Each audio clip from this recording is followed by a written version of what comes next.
The alarm bells are deafening, and the evidence is irrefutable. Greenhouse gas emissions from fossil fuel burning and deforestation are choking our planet and putting billions of people at immediate risk. We are on a fast track to climate disaster. This is not fiction or exaggeration. It is what science tells us will result from our current energy policies. This is a climate emergency.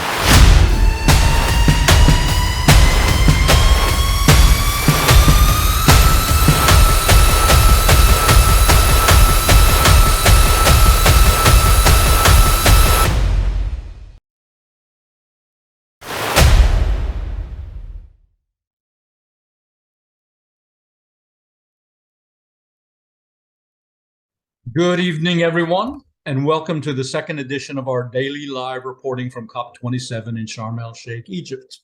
I'm Casey Schulberg, the Collier County Waterkeeper, serving as your host, along with Dr. John Capice and our team of 6, putting these shows together every night for the remaining 12 days of the conference.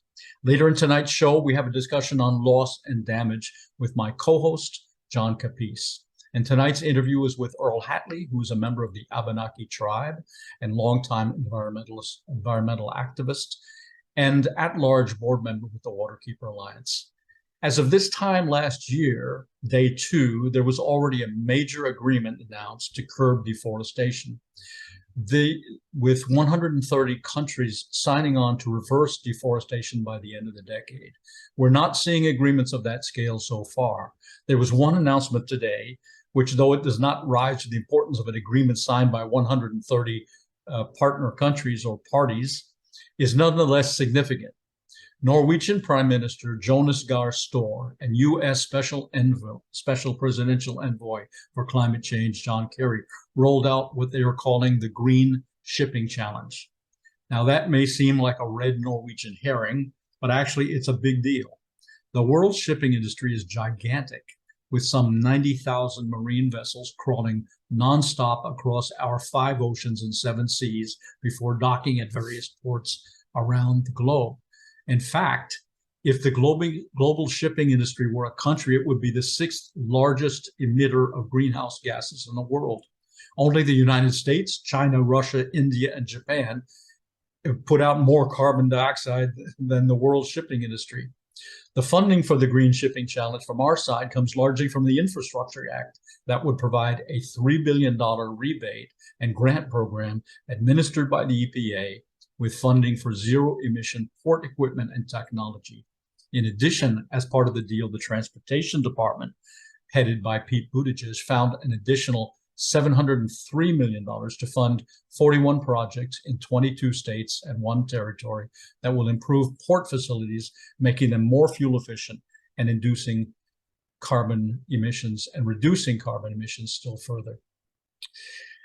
This week, we'll be closely monitoring a number of issues, including whether there will be representation by civil society at the conference. So far this year, activists complain about the high cost of reaching this pristine luxury resort and the hurdles authorities have put in place to tamp down dissent and protest.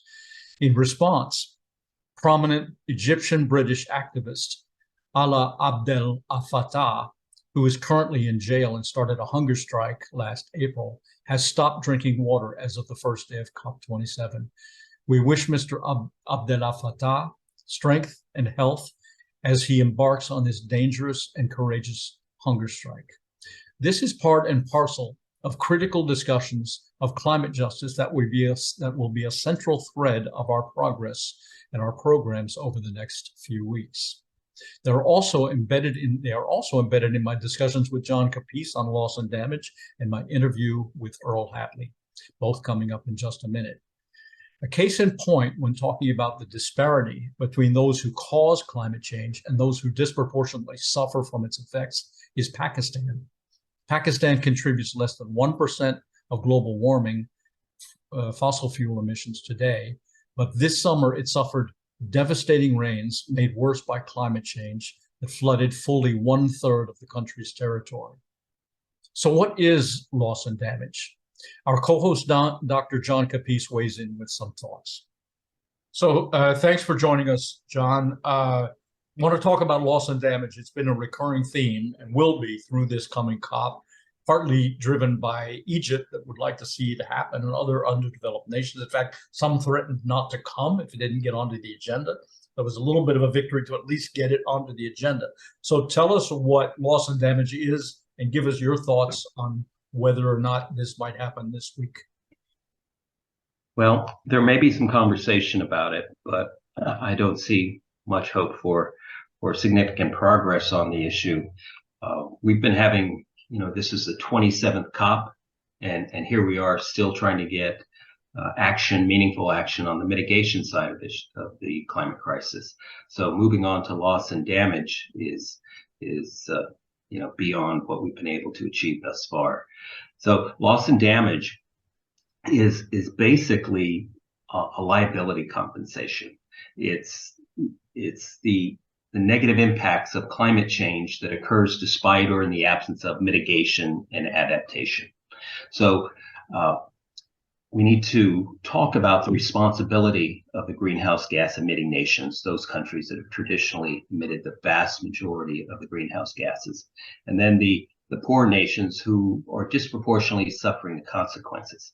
Now, I have a set of slides here from another organization that talks somewhat about this issue, and I thought I'd play it in the background while I'm making some comments. Let's see if I can get this going. Great. Yeah, we see that. Oh, you see it already? Yep.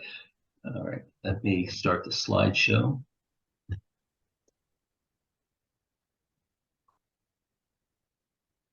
Got it.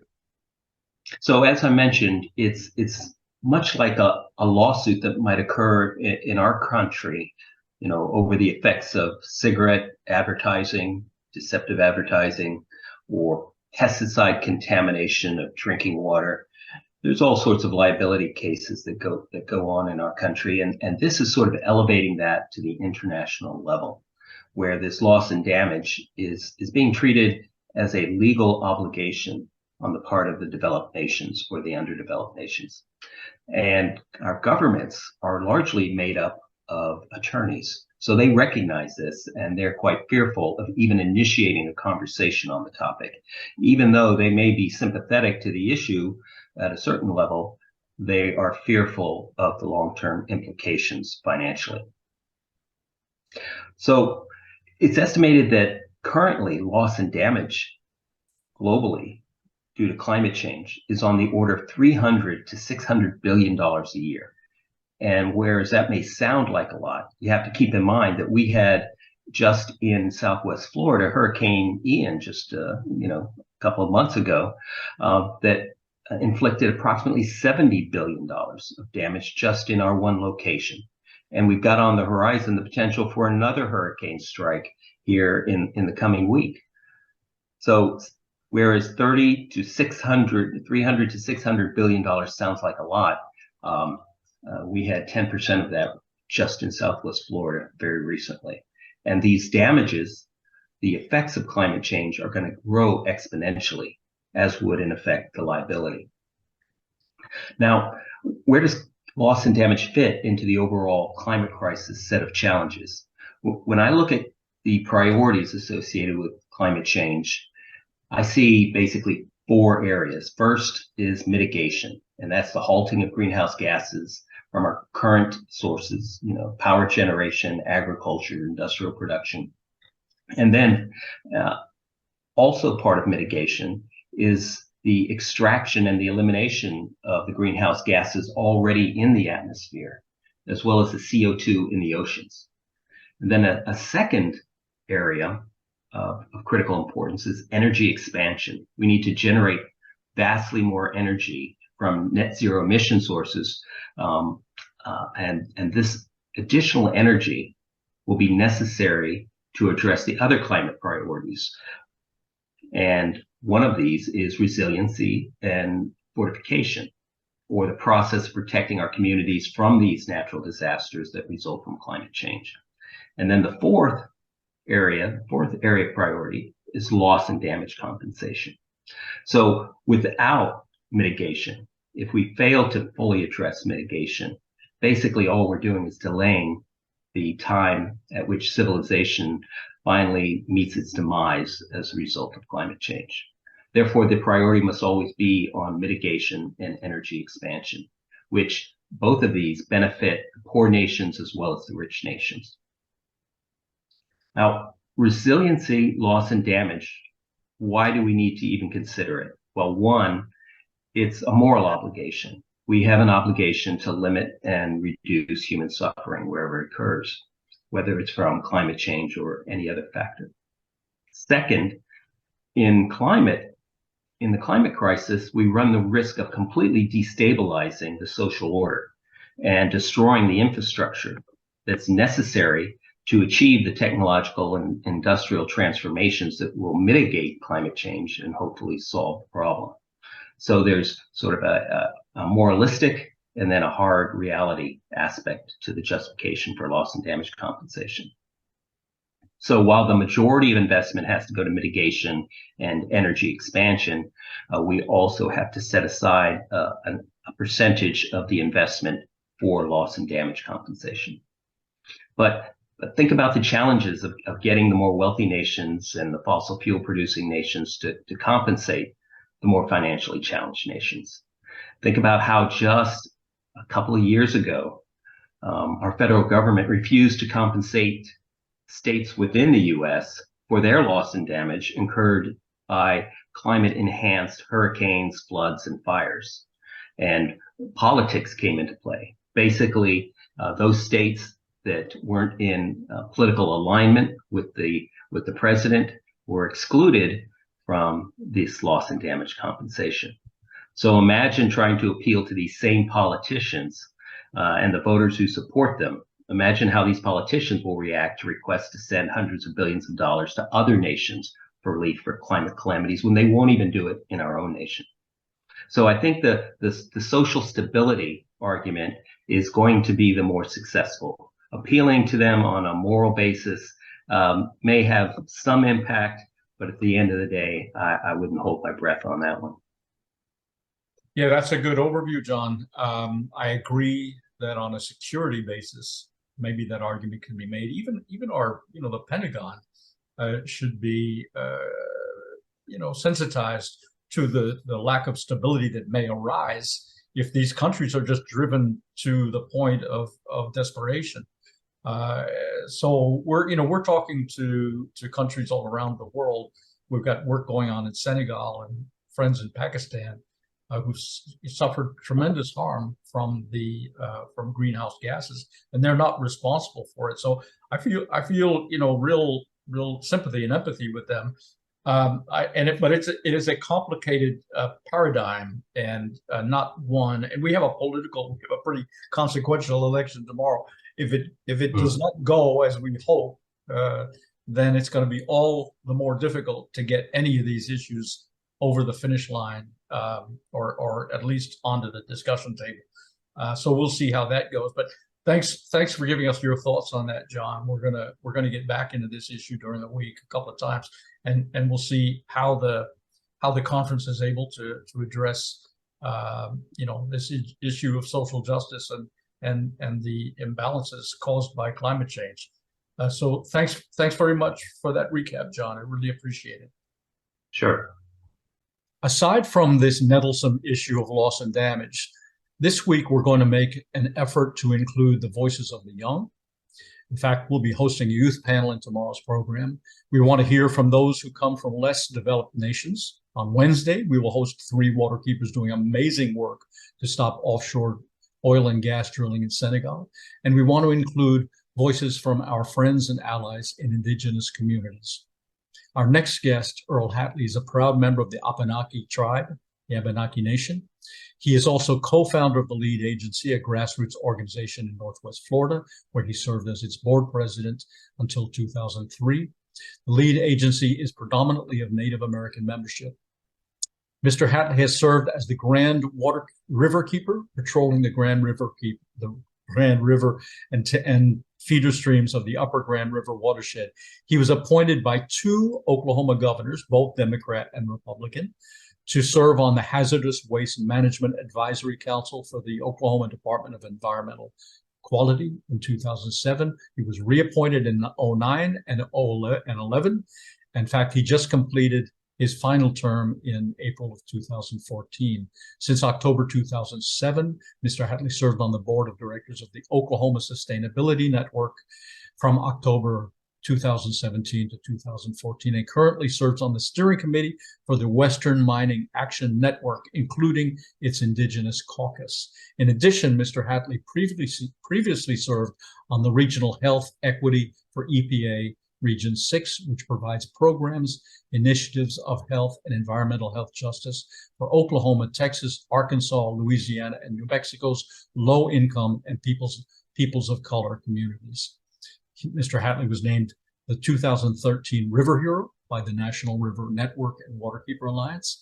He was awarded the first ever Carrie Dickerson Lifetime Achievement Award for his work in Oklahoma as an environmental activist back in Earth Day in 2018, and he was awarded the prestigious Terry Backer Award by the Waterkeeper Alliance, where he currently serves as an at-large board member. Among other degrees, Earl has a PhD in environmental science from Oklahoma State University. It is my pleasure to have you get to know a little bit my friend, Earl Hartley. There we go. Okay.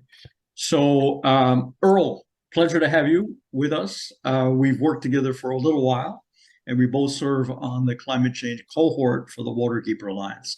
So it's a pleasure to have you with us again today. Thank you so much for taking a bit of time. I guess my first question is, when did you first get involved with the environmental movement and the climate change movement? And how does your Indigenous roots color your advocacy or inform your advocacy? Wow. Well, first of all, thank you, Casey. It's my honor to be here in this space, and thank you for inviting me. I'm an enrolled member of the Missisquoi Band of Abenaki Nation here in Vermont, but I lived most all of my life in Oklahoma, and I still work in Oklahoma through our organization lead agency as the president of the board, and we have two Waterkeeper programs, the Tar Creek Keeper and the Grand Riverkeeper. And of course, I was Grand Riverkeeper for 18 years until we hired another individual to take that position a year ago.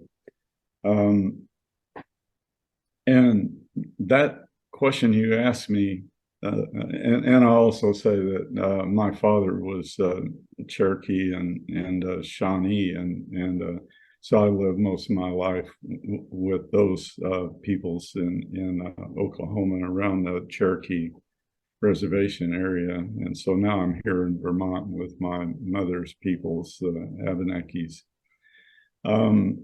And your question is really loaded for me because it evokes very long stories, which you don't have time for. But I began my climate work really beginning in 1961 with conversations I personally had with Dr. Paul Ehrlich in Berkeley.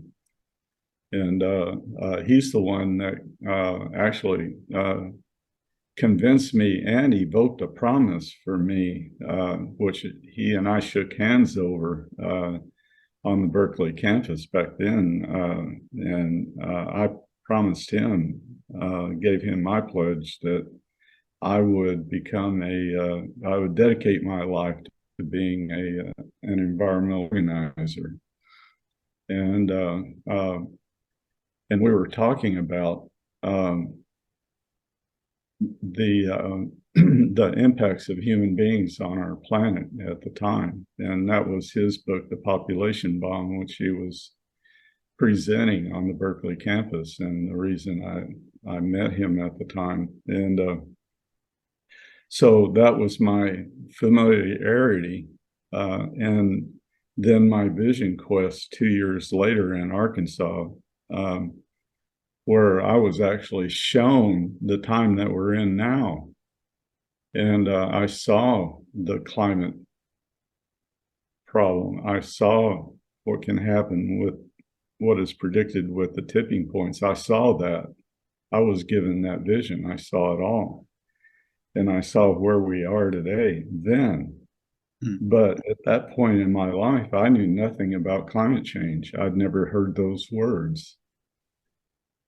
And yet the Creator told me this was my work, that I was supposed to be working on this, that I was a warrior for Mother Earth, and that I was to teach people about this coming time and to deal with this. And so between Paul Ehrlich and this vision, I've had no choice. This is my lot in life. This is my mission. And so from that point on, 1971, I've been on this quest of trying to alert folks to this coming catastrophe, being laughed at and ridiculed for saying these things when no one knew what the heck I was talking about. At first, but taking on the environmental disasters that I was facing, from the oil and gas industry in Oklahoma and the surrounding states as an organizer, dealing with incineration of hazardous waste, dealing with Superfund sites, spills and accidents, and the things that I was organizing communities around as a community organizer, confined animal feeding operations, all of the things that was in front of me to try to rectify and stop and clean up and then prevent more from coming. And that has been my life for decades. But all the while looking at this looming thing coming down as the greenhouse gases continue to make an impact on our climate. And I continued to look at that and research that. And then, of course, people like Al Gore and some leading scientists along the way kept pointing out, but no one was following it or listening to it. And I was just going, there, that's what I've been saying, but yeah. And finally, it's coming front and center, and it's hitting us in the face. Mm-hmm. And here we are. We have these COPs. We're now at COP 27. After all of these decades now, the UN looking at it, these nations coming together over it. But how far have we come because of the denials, because of the paid denial from the other side, from the fossil fuel industry, the paid cover-ups, the paid lies on the part of the politicians and even the researchers being paid to lie, to cover up, to hide, to naysay, to walk us down a road to where we are today, where we have just a few years left to do dramatic things if we're going to stay within 1.5 C. If that's even possible, they have put us in this position where we have to be dramatic and urgent about this problem, whereas Jimmy Carter back in the 1970s, 1976, was trying to deal with it, and the whole world laughed at him, ridiculed him, and still ridicules him to this very day. Yeah, I mean, he put solar panels on the roof of the White House that then Reagan took back off. Yeah, it's so challenging what we're up against, and a lot of us have been Cassandras crying into the woods and not being heard. Not most of us, not for as long as you've been doing it. So I'm so glad I asked that question. That was really, really moving Earl, and your story of the vision and your deep history in this movement. I got another question for you. In the race for the transition to renewable energies, are we being responsible? Are we? What is the dirty little secret about the renewable energies and the minerals it takes to drive that new industry? I know this is a real critical issue for you, so please give us a tip or two about that issue. You know what I'm talking about. Yeah. Well, you're setting me up, and I'm going to take the bait. In my work with indigenous peoples here on Turtle Island in the U.S. and Canada, we are facing the rush to mining by the Biden and Trudeau administrations, who are being heavily lobbied by the mining industry, who see nothing but dollar signs in this opportune moment for them regarding the so-called critical minerals that are needed for solar, wind, and battery storage as we transition from fossil fuels to renewable energy. And the dependency upon renewable energy and battery storage for the metals necessary for those technologies as they're configured today. And seeing this, the mining industry is seeing a green light to dig the earth out to the maximum extent possible to get all the minerals that they've identified that are available on our planet.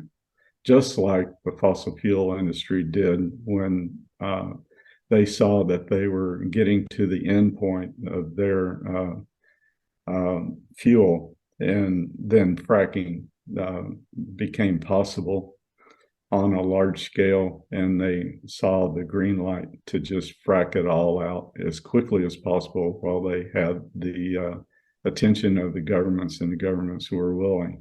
So frack it all out, get it all out, make all the money they could make now while it was possible. Now we see this with the mining industry. They have figured out where it all is, and they want it all now. And so this is what we're facing. And the governments are buying it because it's being sold to them. And they're being paid to say yes through the funding that they're getting for their campaigns. And you know how that game goes. Mm-hmm. So the research is that depending on the metal, 70 to 97% of those metals are found on indigenous lands, both in North America and around the globe. And so this rush to mining is really a 21st century invasion of indigenous lands from our point of view. And so we're talking about the indigenous reservations in North America, our public lands, our national forests, our national parks, our BLM lands, the lands that indigenous peoples were pushed away from in order to create these spaces.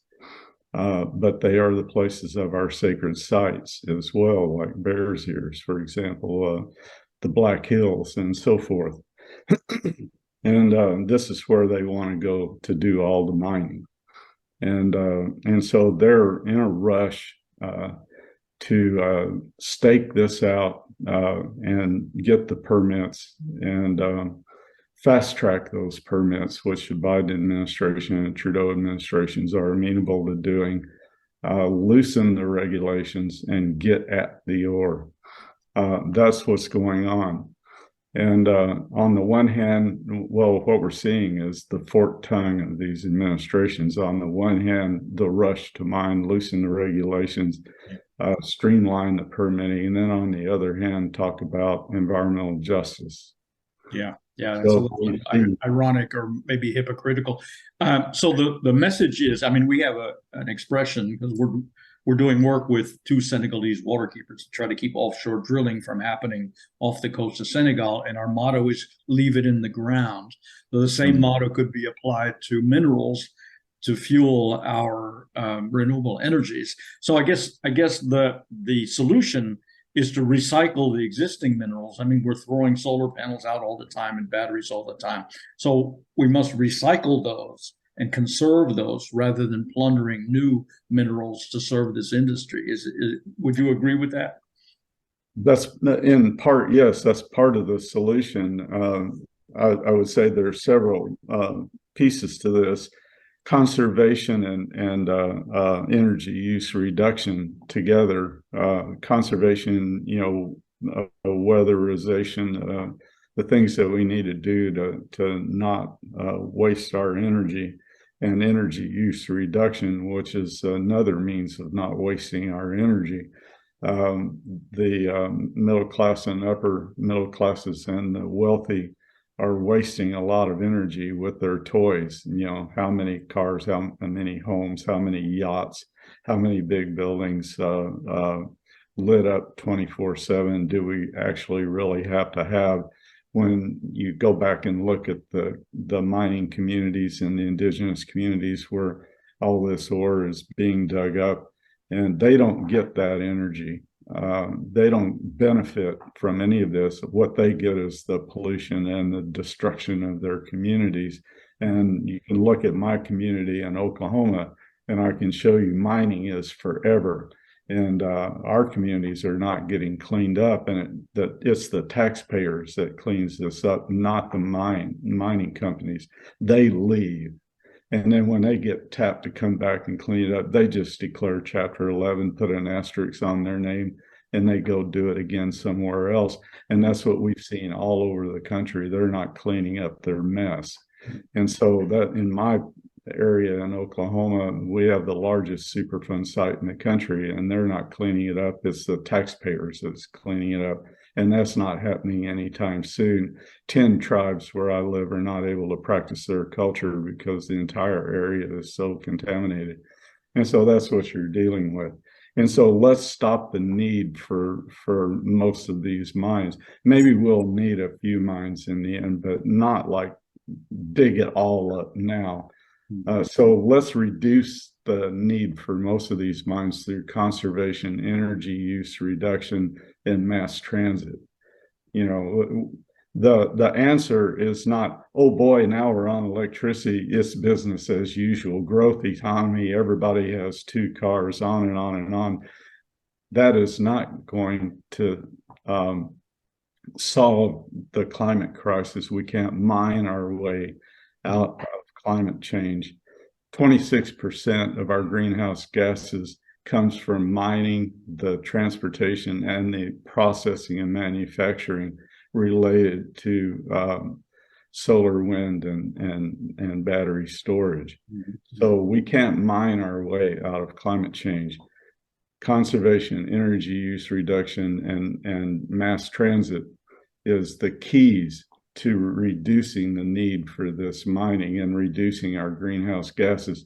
And that will get us to our climate goals faster than mining, which will take 10 to 15 years just for the mining to start to make a difference. Whereas these other goals, we could reduce 50% of our greenhouse gases within 8 to 10 years through conservation and the other things I just mentioned. And so let's focus on the goal. Let's focus on our greenhouse gas emission reductions instead of focusing on the mining. And then, as you said, the circular economy, we can, Europe has already proven through their research that starting a circular economy, starting the new business of remanufacturing and recycling, within 10 to 15 years, they have concluded that they can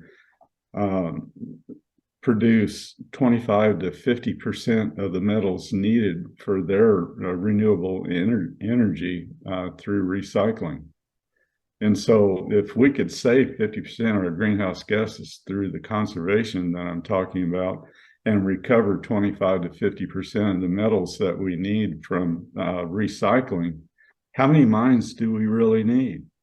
That's the question. So within 10 to 15 years' time, if we've reduced 50% of our greenhouse gases doing all these other methods and recovered up to 50% of the metals that we need, plus research and development of these technologies has figured out how to substitute for some of these metals by that point in time, we would have most of this figured out. We probably wouldn't need most of these mines. So we're just not planning ahead. We're not thinking smart. Instead of the rush to mine, it should be the rush to these other ideas and thinking 7 generations ahead, thinking about our next generations. That's how we need to be thinking. I do hope we'll have seven generations ahead. We're on a kind of cataclysmic course at the moment, but that's a really important message to get out. So downsize, reduce our energy consumption, and it may be painful for some of us. We may have to give up some of the luxuries we've been accustomed to, and we may have to share some of the wealth that the upper 2% has and spread it around. This calls into question all kinds of geopolitical pressures and well, I'll tell you what's painful. Painful is business as usual until you run out of everything. When you run out of the metals, when you run out of the fossil fuels, when you run out of all this stuff that you're digging up because Mother Earth just can't produce it anymore, when you run to the end and the climate is hitting you in the face, when you get to that point, all that's left to eat is your money and all that's left to drink is your gold. That's painful. So, Earl, what can we do to help you get your word out? Are there platforms that you're using, that you're promoting, that we can use? We can amplify the message of. How should we help you in your work? Well, Waterkeeper Alliance, I think that we're on to good things with Waterkeeper Alliance. The Western Mining Action Network is the caucus that is, fighting the hard rock mining. And our indigenous caucus is where we're lining up to stop the rush to mining. And these initiatives for conservation and circular economy. Another good website for learning about the circular economy is Earthworks, which is an organization that has reached out across the globe and has a lot of this good research in Europe that I'm talking about on the circular economy and how that can recycle up to 50% of the metals that's already out there, and the new and the research on the new solar and wind technologies coming that wouldn't be so dependent upon these metals. So you can get a lot of that research from them as well. So all of these together can give one a good handle on the things that I'm saying and where we can go and how we can do better. And then start talking to your senators and representatives and show them this stuff and try to help us push the Biden and Trudeau administrations in the right direction. The EU is already beginning to move this way, although they are getting some pushback. We just need for the people to start pushing in this direction and try to move this COP27 forward as well while this is happening. Do you have a message that you would like to deliver to the COP27? Yeah, don't listen to the mining and fossil fuel industries. Listen to the people. Listen to our indigenous peoples. Listen to our allies. Listen to the organizations that are on the ground working for all of us, like Waterkeeper and IEN and Western Mining Action Network and all the others that I've mentioned, and there's so many more. Listen to us. And the IPCC is on track. They're saying the very same things. I hear the speeches from the UN general. They're beautiful. He's on the right track. Pay attention. You know, we have 8 years if we're going to get these emissions down so that we can stay within 1.5 C. Look at those tipping points that could happen if we get that high. With the temperature going up to that point, we're at 425 parts per million with our carbon now in the atmosphere. Human beings have never seen it that high as long as we've been on this planet. There's a backlash coming with that problem, so we're in danger. Act like it. You know, start acting like it. Yeah. I mean, hopefully the Cassandras in the room, of which there were many, and there's an accumulating number, hopefully we'll have a larger and larger voice so we can scream down the naysayers and kind of occupy the space and push back and try to dig in, try to get some real work done. So we'll see how this COP goes. You know, it's still early in the session, so we'll see what comes of it. We were at COP last year, and amazingly, the largest single delegation at the COP last year was the lobby for fossil fuels. Right. I think they numbered 325 people, where the largest other delegation might have been 60. Now, those were from various lobbying organizations, but it just goes to show you how present they are and how vigilant we need to be to push back on all that, just as you're saying. Yeah, run them out. You know, kick those money changers out of this temple, and let's get real. Let's start protecting our earth. Yeah. I have grandchildren. I want them to have a good life. That's why we're here. So thank you, Earl. Thanks for taking some time. Thank you for your deep history. I honor all the work you've done, and I support you in your future work. You're a really outstanding advocate, and we so appreciate your taking some time to speak with us today.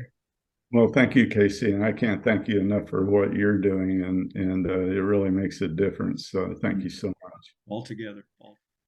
I want to thank our sponsors, the Metzger family, True Elements, and our press sponsor, Florida Weekly. Of course, I also want to thank our team, John, Michael, Valhali, Esteban, Tonga, and Rock. Tomorrow's show, as I mentioned, features a wonderful youth roundtable interview. The next day, Wednesday, we're featuring a roundtable with 3 Senegalese waterkeepers, as well as Chris Wilkie, who is the Global Advocacy Director for the Waterkeeper Alliance. That segment will discuss the powerful work they're doing to stem the onslaught of oil and gas drilling off the coast of Senegal. You won't want to miss that discussion. And now we will play you off with Michal Fidler's stunning photographic cavalcade of Day 2 at the COP27 conference here in Sharm el-Sheikh. So thanks for tuning in. See you all tomorrow at this same time. This year's conference is taking place in International Congress Center in Sharm el-Sheikh. Visually very attractive, very nice place. After all, its name is Tonino Lamborghini International Congress Center, so I guess that the name says it all. Very colorful, marble everywhere, not a bad place at all. It is very close to the Sharm el-Sheikh International Airport, so as the event is filling up with the delegations and observers and all other kind of participants, there are just airplanes flying by every few minutes. But first thing first, in order to get in, you need to get registered. To get the badge at the registration desk, it took just a few minutes, but to get the organization registered and become, let's say, an organization with the observer status, it takes months. It takes actually more than a year. But once you get the registration done, you get the badge within a few minutes, and then you can get in. So first image after entering the Congress Center for the first time. Some people were coming for the registration in swimming trunks and flip-flops, so it felt like they are still on holidays, but I assume that in a day or two, when the negotiation starts, they will come in more appropriate attire. Obviously, there are the COP signs everywhere, so the delegations are taking photos to prove that they were here at COP 2027. Once you are in, I always get the feeling that something is going to happen in the positive sense, that the atmosphere of the place, it's just UN. It gives me the feeling, yes, here we are, something is going to happen. This year, finally, something will change, because the size of the plenaries or of the working rooms, it's always massive. Here it's still all empty, because these photos were taken on Saturday when the final preparations were being done. But again, I simply get the feeling when entering the plenaries, this is so huge that something has to happen. Let me give you a quick overview of the venue, or at least some parts of it, which were already accessible. The first time I went there on Saturday, and there was still some construction going on. The pavilions, where some of them were not accessible, some of them were completely prepared and ready, some of them were still getting the final touch-ups.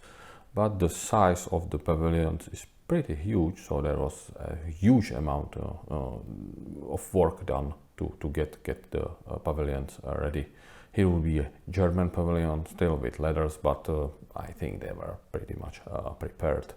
Here is an example of another pavilion which was on Saturday prepared, but it was still empty. Nothing was going on. Nothing was going on there.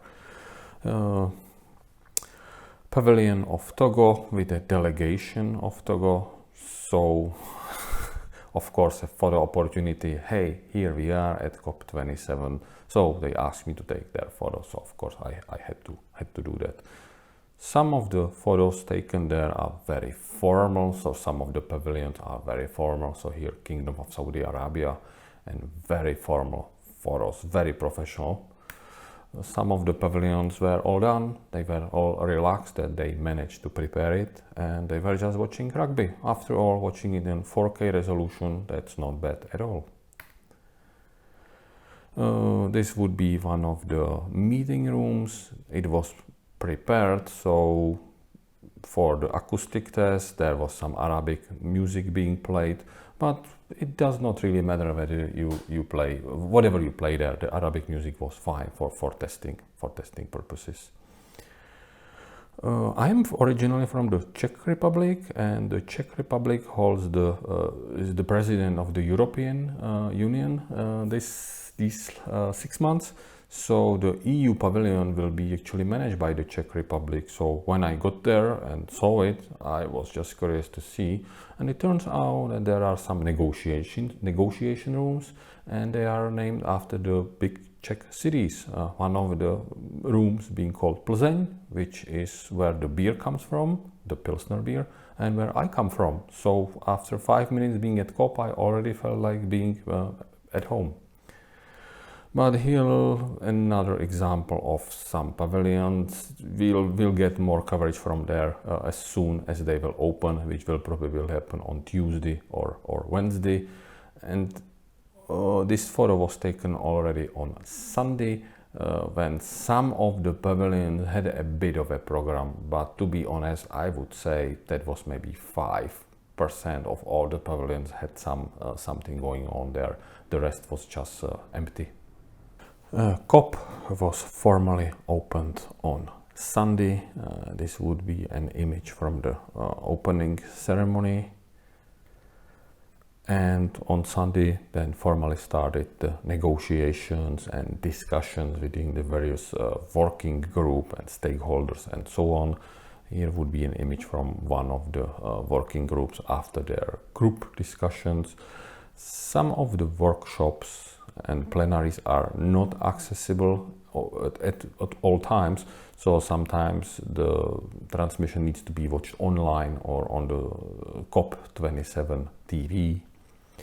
Some of the meetings are accessible, or the press conferences are accessible, so you get a chance to be there, sit there and listen. Here would be another image from one of the meeting rooms where some discussions were going on. Yet another one. This gives you, this should give you an idea that it's simply an international event. Yet another small meeting discussion that was going on. I came in a little late, listened it for a few minutes, but it was mostly just procedure stuff, how the materials will be shared, whether it would be on flash disk or some other way. So not a technical discussions yet, but mostly just procedural stuff. Obviously the cameras are everywhere. There is a massive amount of press people, so the conference is transmitted to the whole world, so cameras are getting ready and rolling. And here would be an image of some of the results of one of the working group discussions. So you can pause here and read what this working group agreed on. Yet another image from a press conference, and this would be an image from one of the plenaries where they were approving the program for the next few days negotiations. That's the same plenary during the same session, but look at the size of the plenary. I simply get a feeling, or I keep a hope that something will change this year. So with keeping this hope, I am ending this short video for today, and I'll be back tomorrow.